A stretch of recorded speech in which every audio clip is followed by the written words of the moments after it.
hello everyone आशा करूँ সকলো ভালেই আছে বহুত দিনৰ পাছত আকৌ এটা ৰাজস্থানৰ ব্লগ লৈ আহিছো বহুত দিন আসলতে ভিডিও দিবই পৰা নাছিলো so welcome back to my channel মোৰ চেনেললৈ পুনৰ স্বাগতম আৰু ইয়া বৰ্তমান অটত গৈ আছো পটুৱা কি হাভেলি যেটো জেসলমেৰত আছে বা পটুৱা হাভেলি বুলিও কয় ইয়াৰ আগত আমি এক্সপ্লোৰ কৰিলো গোল্ডেন ফোৰ্ট যেটো জেসলমেৰৰ এটা খুব ফেমাস ফোৰ্ট হয় আপোনালোকে চাব পাৰিব যিখিনি মোৰ ব্লগছ হয় ৰাজস্থানৰ তাৰ লিংকটো মই ডেসক্ৰিপচন বক্সত দিয়া আছে আৰু গোটেই ৰাজস্থানখন ইমানে ভাইব্ৰেন্ট কালাৰফুল আৰু বিশেষকৈ ইয়াৰ যিখিনি হিষ্টৰিকেল বেকগ্ৰাউণ্ড সেইখিনি সঁচাকৈ মানে জানিবলগীয়া আৰু খুব আচৰিত হ'বলগীয়া আমাৰটো বহুত ভাল লাগিছে আপোনালোকৰ যদি কেনেবাকে প্ল্যান আছে ৰাজস্থান ভিজিট কৰা তেনেহলে মোৰ ব্লগ এটা চাব পাৰিব আৰু এতিয়া আহক পটুৱা কি হাভেলি কথা আৰু অলপ জানো কি আছে ইয়াত কেনেকুৱা হয় আৰু ইয়াৰ ভিতৰত কি আছে হেয়া জানিবলৈ অকমান চেষ্টা কৰো আহক তেনেহলে চাই থাকক ভিডিওটো সো ষ্টে টিউনড এই যে ওখ প্ৰকাণ্ড বিল্ডিং গিটা দেখিছে এনেকুৱা বিল্ডিং 5টা আছে আসলতে হাভেলি মই এতিয়া বিল্ডিং বুলি কৈছো আৰু এই 5টা বিল্ডিংকে পটুৱা কি হাভেলি বুলি কোৱা যায় আৰু নামটো কৰ পৰা আহিলে জানেনে যিজনে বনাইছিলে 1805ত গুমনচন্দ পটুৱা এখেতে বনাইছিলে আৰু পটুৱা আসলতে এখেতৰ টাইটেল উপাধি হয় আৰু সেই টাইটেলৰ নামতে নামটো দিয়া গল তেওঁ এজন ফেমাস মাৰ্চেন্ট আছিল তেওঁ জুৱেলাৰীৰ ব্যৱসায় কৰিছিল আৰু তেওঁৰ 5জন পুত্ৰ আছিল আৰু সেই পুত্ৰৰ নামতে 5টা হাভেলি বনালে আৰু যাৰ কাৰণে পটুৱা কি হাভেলি নামটো দিয়া গল পটুৱা কি হাভেলিটো এটা খুব ফেমাস মানে টুৰিষ্ট এট্ৰেকশন কাৰণ ইয়াৰ যিখিনি আৰ্কিটেকচাৰেল ডিজাইন ওচৰৰ পৰা যদি আপোনালোকে মন কৰে গুটি ডিজাইনখিনি জুৱেলাৰী ওয়াৰ্ক আৰু যিবোৰ ইয়াৰ বেলকনি যিবোৰ ইয়াৰ মানে খিৰকিবোৰ বা সবে এতিয়াতো ইয়াত ভিডিওত হয়তো হিমান ধৰিব পৰা নাই কিন্তু ইমান এটা সৰু কাম আৰু ইমান যে ধুনিয়াকৈ কৰিছে আৰু তাততকৈ আচৰিত লাগে গুটি কামখিনি হাতেৰে কৰিছিল কোনো ধৰণৰ মেচিন ওয়াৰ্ক নহয় এটা হাভেলি বনাওতে 10-12 বছৰ লাগি গল হেকাৰণে গুটি পটুৱা কি হাভেলি মানে 5টা বনাবলে কমেও 60 বছৰ মান লাগিলে এতিয়া আমি ভিতৰলৈ যাম এই সৰু চিৰিটোৱেদি ভিতৰত সোমাম কি আছে ভিতৰত হেয়া চাম ইয়াত বলে ধুনিয়া কিছুমান জায়গা আছে আৰু হেয়া এতিয়া চাবলৈ গৈ আছো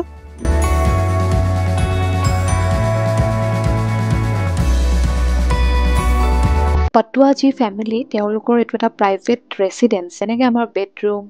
কিচেন বা ড্ৰয়িং ৰুম এবোৰ থাকে ইয়াতো হে একে আছে কিন্তু এই যেটো হাভেলি হয় এটো হৈছে আটাইতকে ফেমাস মানে বিজনেসম্যানৰ যেটো হাভেলি হয় হেকাৰণে যিমানখিনি ইয়াত ৰুম দেখিব সব ৰয়েল এতিয়া আহিয়ে এটা ৰুমত সোমাইছো চাওকচোন কেনেকুৱা সুন্দৰ ডেকোৰেশন আগতে যিবোৰ ফৰ্টত মানে ৰজাৰ ৰুম বোৰ যেনেকুৱা আছিলে হে তেনেকুৱা ধৰণৰ এতিয়া কাঠৰ যিখিনি দৰ্জা ইমান ধুনিয়া মানে ডিজাইন কাঠত বনাইছে আৰু তাৰ পিছত এতিয়া আসলতে এটো এটা মিউজিয়াম হিচাপে ইউজ কৰে আগৰ দিনত পিন্ধা যিবোৰ কাপোৰ সেই সকল ইয়াত ধুনিয়াকৈ সজাই থৈছে আৰু সব হাতৰ কাম কোনো ধৰণৰ মেচিন ওয়াৰ্ক নহয় যিবোৰ প্ৰিন্ট হয় হাতেৰে কৰা খুব ধুনিয়াকৈ কৰিছিল আৰু ইন্টাৰেষ্টিংলি যিবোৰ প্ৰিন্ট কৰে সেই প্ৰিন্টবোৰ আৰ্কিটেকচাৰেল যিবোৰ ডিজাইন হাভেলিটোৰ হেবোৰ লগত সিমিলাৰ হয় আমাৰ যিজন ট্ৰেভেল গাইড তেখেতে কৈছে আৰু এই পোছাকযোৰ চাওকচোন হাজবেন্ড আৰু ওয়াইফৰ ইমান ধুনিয়াজোৰ পোছাক আৰু হাতেৰে যে কৰিছিল ইমান সুন্দৰকৈ হেয়া দেখিয়ে গম পাইছো খুব ধুনিয়াকৈ মানে সজাই থৈছে এই ডাঙৰ যে এটা তলা দেখিছে হেতু হাজবেন্ড ওয়াইফ লক এণ্ড কি বুলি কয় বোলে এই যে জয়েন্ট একাউন্ট থাকে যেনেকে দুইজন থাকিলেহে খুলিব পাৰি তেনেকুৱা সিস্টেম এই তেতিয়াৰ দিনৰ পৰা মানে এই সিস্টেমবোৰ আছে আৰু জানিবলৈ পাই খুব ভাল লাগিলে যে এটা চাবি হাজবেন্ডৰ লগত থাকে এটা চাবি ওয়াইফৰ লগত থাকে আৰু যেতিয়া দুইজন থাকে তেতিয়াহে এটো খুলিব পাৰি নহলে খুলিব নোৱাৰে যদি কৈছে আৰু যদি কাজিয়া হৈ যায় তেতিয়া আৰু খুলিব নোৱাৰে মানে জয়েন্ট একাউন্ট এটো এফালে কিছুমান তলা দেখিছো হেবোৰ সব এটা ৰাখি লৈ পেলাই বনাইছে যেহেতু আগতে জ্যোতিষিক বহুত মানিছিলে আজিকালিও মানে কিন্তু তেতিয়া সব কাম আসলতে জ্যোতিষিৰ লগত কনসাল্ট কৰি পেলাই কৰা যায় এইগিটা হৈছে হে মানে ৰাখিৰ মানে তলা হয় এইগিটা আমি আহি পাইছোহি আৰু এটা ৰুম এইটো মোষ্ট প্ৰবেবলি বেডৰুম হয় ডাইৰেক্ট বিছনাখন দেখিছো ये एक बिजनेसमैन का हाउस है एक रूम देखिए जिसमें सबसे बेस्ट डिजाइन किया गया मुल्तानी मिट्टी का पेंटिंग सिल्वर का बेड और बेडशीट के ऊपर zari work gramophone turban stand locker तिजोरी ये पटवा फैमिली का सबसे रिचेस्ट रूम है ये ओल्डेस्ट टाइम में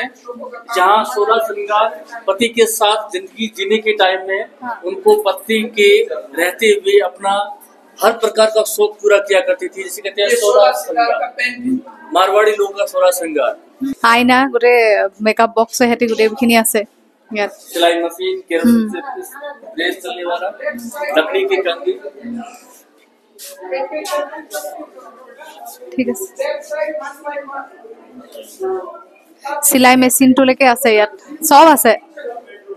বেডৰুমটো চাই হৈ গ'ল কেনেকুৱা লাগিলে বাৰু আপোনালোকৰ এতিয়া আহি পালোহি কিচেন যেটো মেইন ৰুম আৰু এতিয়া আগৰ দিনৰ কিচেনবোৰ কেনেকুৱা থাকে এয়া চাওক ওপেন হয় ওপৰ ফালে খোলা যাতে বতাহ আহিব পাৰে তেনেকুৱা এটা সিস্টেমত বনাইছিলে আৰু যদি বৰষুণ দিয়ে পানীটো ষ্ট'ৰ কৰিবও পাৰে কাৰণ ইয়াত পানীৰ সমস্যাটো খুব বেছি হয় ৰাজস্থানত তেনেকুৱাকৈ বনাইছিলে যদি কোনোবা আলহী আহে কোনোবা ভিআইপি গেষ্ট তেতিয়া যদি বহুত গৰম থাকে কাৰণ ইয়াততো গৰম এনেও বেছি এখন দেখিছেনে ফেন এখন চাইকেল ফেন তেওঁলোকৰ যিসকল সাৰ্ভেন্ট তেওঁলোকে হাতেৰে চলাই দিয়ে এখন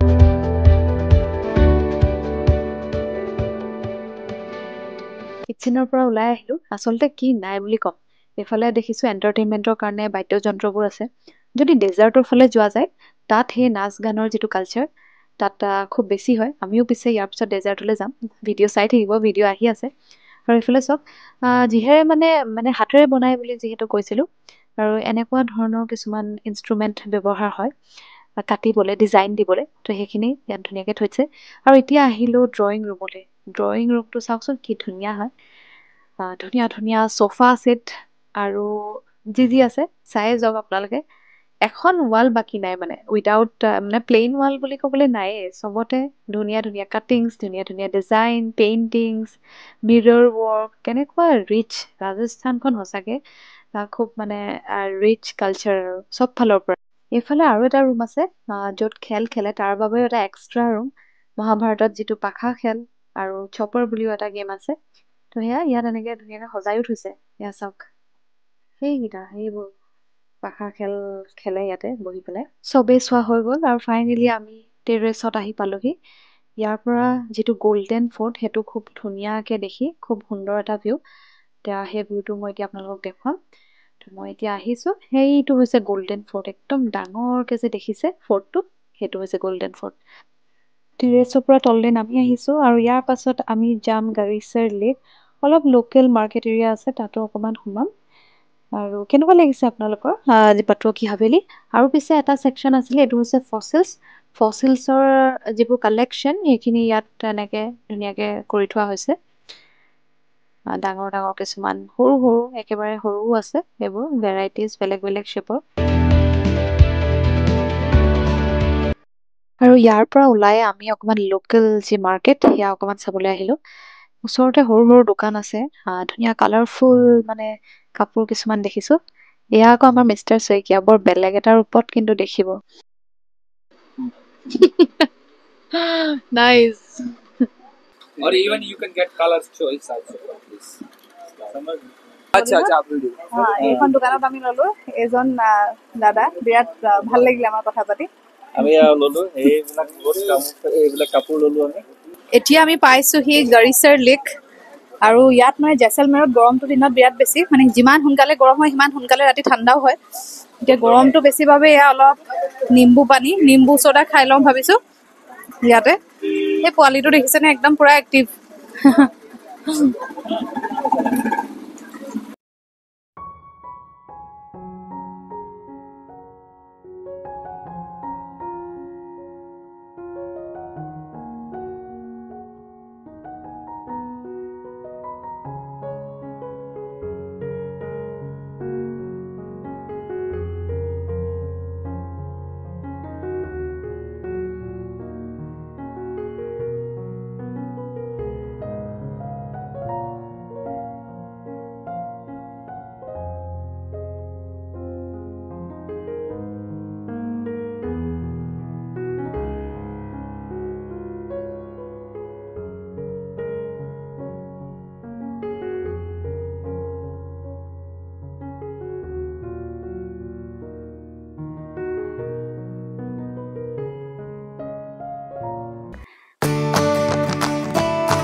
এইখনে হৈছে গাৰিছাৰ লেক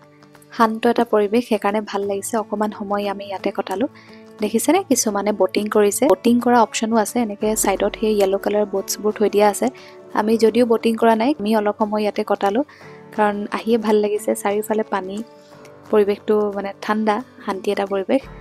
আৰু এতিয়া আমি উলাই গৈ লাঞ্চ কৰিব হ'ল ভোকো লাগিছে ইমান ঘূৰিলো যিহেতু আৰু এতিয়া এইখন এখন কিউট ৰেষ্টুৰেন্ট আছে ইয়াতে এতিয়া ধুনীয়াকে লাঞ্চ কৰি লম আৰু লাঞ্চ কৰাৰ পিছত আমি যাম ডেজাৰ্ট কেম্পত আজি আমাৰ ষ্টে আছে ডেজাৰ্ট কেম্পত ফাংচন কিছুমান হয় ৰাজস্থানী ফক কালচাৰেল যিখিনি ডান্স গান এইখিনি হয় সেইখিনি উপভোগ কৰিব পাৰিম কিন্তু মই নেক্সট ব্লগত আপলোড কৰিম ডেজাৰ্ট সাফাৰিও কৰিম সব আপোনালোকে চাব পাৰিব মোৰ নেক্সট ব্লগত আজিৰ ভিডিঅ'টো ইমানেই আছিল thank you so much for watching till then stay tune see you all soon